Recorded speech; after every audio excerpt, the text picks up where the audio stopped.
o Brasil agora tem pela primeira vez uma lei que regulamenta a pesquisa clínica, né? A pesquisa clínica é a base de tudo, né? Você não inventa medicamento assim do nada, né? Resolvi hoje resolver um medicamento para curar o câncer. Não, você tem que estudar a doença e quando você vai desenvolver o medicamento, a etapa mais crítica e mais cara é exatamente você testar em seres humanos.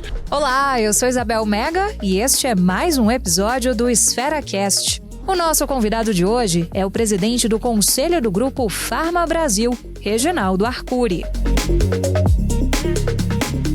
Reginaldo Arcuri com a gente, da Pharma Brasil. Muito obrigada por participar de uma edição do EsferaCast. Muitos temas interessantes abordados, inclusive, aqui neste evento do Esfera Brasil. E eu queria puxar para uma reflexão, né? Se a gente voltar no tempo, pensar no tempo da pandemia, foi uma forma da gente ter muito claro também, escancarou as coisas sobre uma dependência do Brasil de medicamentos, de insumos importados. Como é que o senhor avalia a resposta do governo federal até aqui? O que falta para a gente consolidar, de fato, uma política industrial para o setor farmacêutico nacional? Primeiro, é um prazer estar aqui, obrigado pela pergunta. Eu acho que o caráter estratégico da indústria farmacêutica, principalmente aquela que está fixada no Brasil, ficou, como você disse, absolutamente claro. Não pode um país como o Brasil, com 200 milhões de habitantes, ficar exposto a crises desse tipo, além do que é o cotidiano, né?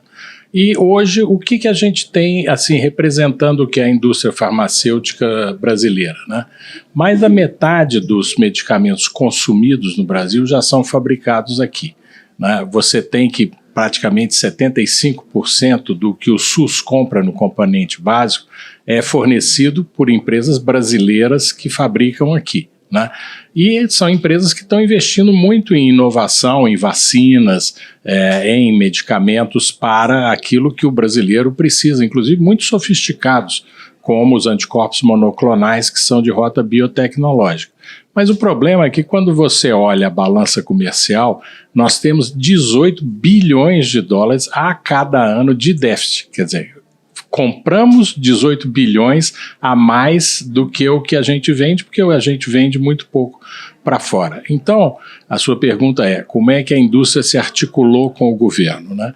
Se você pegar um pouquinho mais para trás, né, há 25 anos atrás, você só tinha uma empresa brasileira que estava no ranking das 10 maiores no Brasil. Hoje já são 6 entre as 10 maiores, né? Isso é fruto muito do quê? De uma articulação entre os empresários brasileiros que decidiram investir pesado na mudança de patamar e políticas de governo. Aonde a gente começa? Começa com a lei de genéricos, com a criação da Anvisa em 99. Isso fez com que você pudesse ter efetivamente alguns desses números tão importantes. Porque o Brasil tem uma mudança demográfica extremamente significativa, todo mundo sabe disso, né? Nós tínhamos um número muito maior de jovens do que de pessoas de meia idade e pessoas mais velhas, e isso está se invertendo.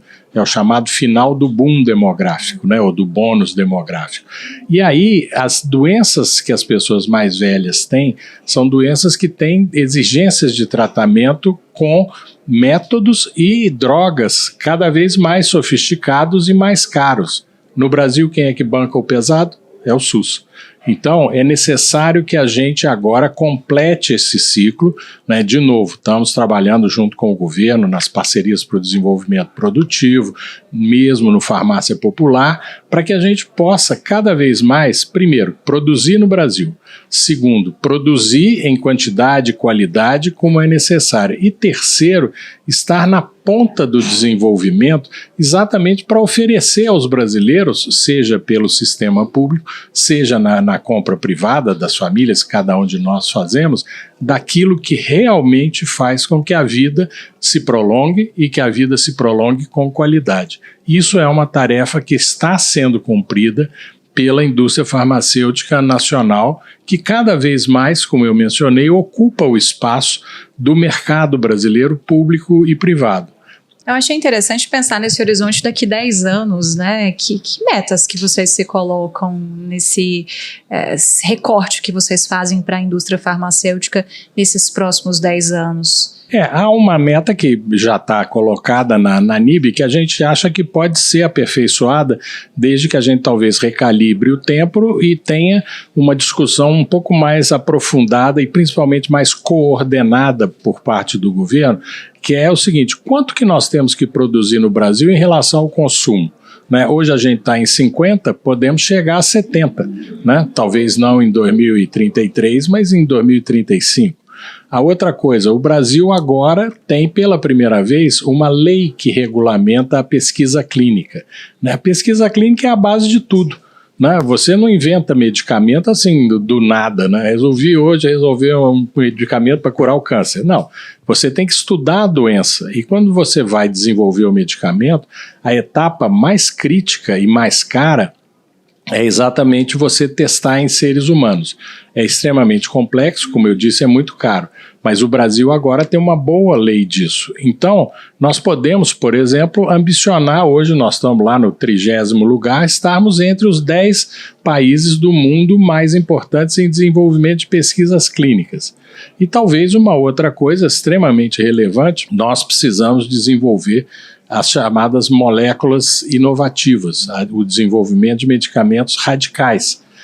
Então, precisamos estabelecer metas nessa linha, quer dizer, até quando nós precisamos desenvolver pelo menos uma ou duas inovações radicais, Tudo isso é possível desde que a gente tenha um nível de coordenação aperfeiçoado entre o governo e o setor privado. Você já passeou um pouco por essas questões, mas eu queria que a gente se aprofundasse um pouquinho, sobre inovação, sobre autonomia tecnológica. Como é que a gente pode considerar nossas estratégias nesse sentido, O que precisa ser feito? Investimento? São leis? Para que rumo a gente precisa olhar? Eu continuo achando a palavra central é coordenação. Por quê? Você pode dizer assim, não tem dinheiro nenhum no Brasil para pesquisa. Não, tem. E tem bastante dinheiro. O Brasil só tem leis ruins para apoiar a articulação entre as universidades, os institutos públicos e a indústria. Não, tem boas leis. Por que a gente não consegue dar um salto? Porque falta isso, quer dizer, um elemento de juntar todas essas pontas e conseguir fazer com que os resultados não só sejam definidos antes, essas metas possam ser estabelecidas de comum acordo, você possa acompanhar o desenvolvimento das metas, medir isso e o tempo todo ir corrigindo o rumo, para que você consiga resultados que realmente façam a diferença. O Grupo Pharma Brasil anunciou um investimento robusto de 20 bilhões de reais em investimentos, isso até em 2027, e o foco, de novo, a gente está falando muito desse assunto, mas é pesquisa, é desenvolvimento, Tendo um olhar mais regulatório também sobre isso, O que a gente vê como necessário na avaliação de vocês para garantir que esses investimentos, de fato, gerem um impacto real de competitividade global? A gente começou a nossa conversa falando disso e vamos encerrar também tocando nesse tema que é, de fato, muito sensível. O desenvolvimento e a produção, e inclusive a venda de medicamentos, dependem de A a Z de regulação.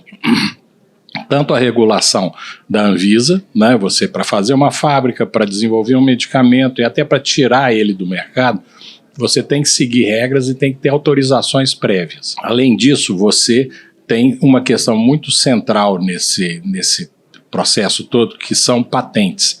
Então você tem que ter uma coisa como o INPI funcionando muito bem, tanto para garantir as patentes, quanto para evitar que elas tenham o seu prazo estendido além do que a lei prevê. E para isso, nós precisamos, e agora começamos a ter uma resposta positiva das ações do governo, que os dois órgãos funcionem. A Anvisa, nós fizemos uma conta, se você avaliar os dossiês de análise de medicamentos que entraram e ainda não saíram, porque não tiveram as suas análises concluídas, e transformar isso em reais, isso dá 17 bilhões de reais parados dentro da Anvisa. Nós temos, portanto, A chance agora, houve uma medida provisória a semana passada do presidente da República, recompondo parte dos quadros da Anvisa, né? Além disso, há um ajuste interno fazendo com que medidas emergenciais sejam tomadas para reduzir esse prazo de análise. Com o INPI também nós conseguimos uma decisão do Supremo Tribunal em 2021, reduzindo ao prazo estabelecido na Constituição de vigência das patentes. Tudo isso forma um pano de fundo que gera efetivamente competitividade para a indústria brasileira investir. Então, esse número é real, né?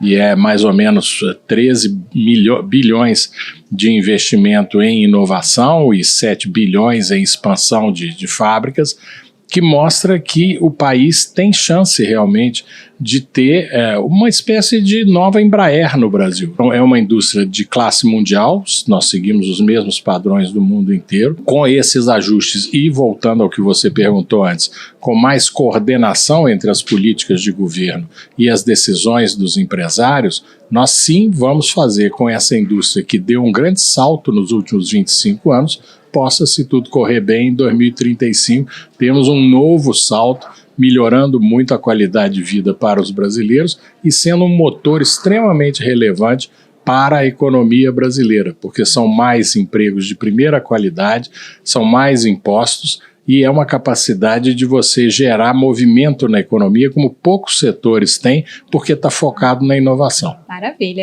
é importante porque tudo se conecta, né? Isso. Vamos para o nosso minuto final aqui, 5 perguntas em 1 minutinho. Uma característica sua que te fez chegar onde você está hoje? Buscar servir ao público. Uma coisa que o senhor faria de diferente na sua carreira? Acho que poucas coisas, mas talvez ter um aprofundamento na legislação constitucional. Uhum. Se o senhor fosse presidente, tivesse todo o poder nas mãos, qual a primeira lei que sancionaria amanhã?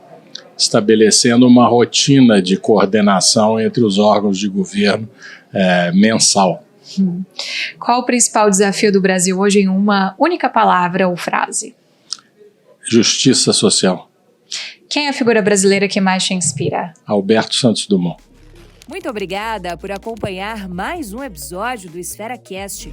Não se esqueça de nos seguir neste e em outros canais. Os links estão aqui na descrição. Até o próximo.